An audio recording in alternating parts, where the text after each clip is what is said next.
വൻ പ്രഖ്യാപനവുമായി അദാനി. വെറും എയർപോർട്ടല്ല, വരുന്നത് എയർപോർട്ട് സിറ്റി. നിക്ഷേപിക്കുന്നത് 60,000 കോടി രൂപ. അടുത്ത 10 വർഷത്തിനുള്ളിൽ തിരുവനന്തപുരം ഉൾപ്പെടെ രാജ്യത്തെ 7 വിമാനത്താവളങ്ങളുടെ വിപുലീകരണത്തിനായി 60,000 കോടി രൂപ നിക്ഷേപിക്കാൻ അദാനി ഗ്രൂപ്പ് പദ്ധതിയിടുന്നു. ഈ വിമാനത്താവളങ്ങളുടെ ശേഷി വർദ്ധിപ്പിച്ച് കമ്പനിയുടെ വരുമാനം വർദ്ധിപ്പിക്കാനാണ് പദ്ധതി.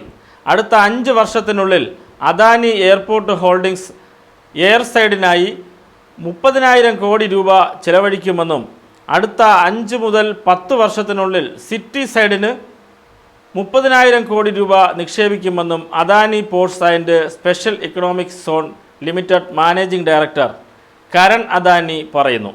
തിരുവനന്തപുരത്തിന് പുറമെ മുംബൈ, അഹമ്മദാബാദ്, ലക്നൗ, മംഗലാപുരം, ഗുവാഹത്തി, ജയ്പൂർ എന്നീ വിമാനത്താവളങ്ങൾ ഇതിൽ ഉൾപ്പെടും. റൺവേകൾ, കൺട്രോൾ ടവറുകൾ, എയർക്രാഫ്റ്റ് മെയിൻ്റനൻസ്, ഇന്ധനം നിറയ്ക്കൽ തുടങ്ങിയ വിഭാഗമാണ് എയർസൈഡിൽ ഉൾപ്പെടുന്നത്. എയർസൈഡ് എന്നത് ബോർഡിംഗ് പാസുകളുള്ള യാത്രക്കാർക്ക് മാത്രം പ്രവേശനമുള്ള വിമാനത്താവളങ്ങളിലെ സുരക്ഷിത മേഖലയാണ്. അതേസമയം ആർക്കും പ്രവേശനമുള്ള വിമാനത്താവളത്തിൻ്റെ പൊതു ഇടമാണ് സിറ്റി സൈഡ്.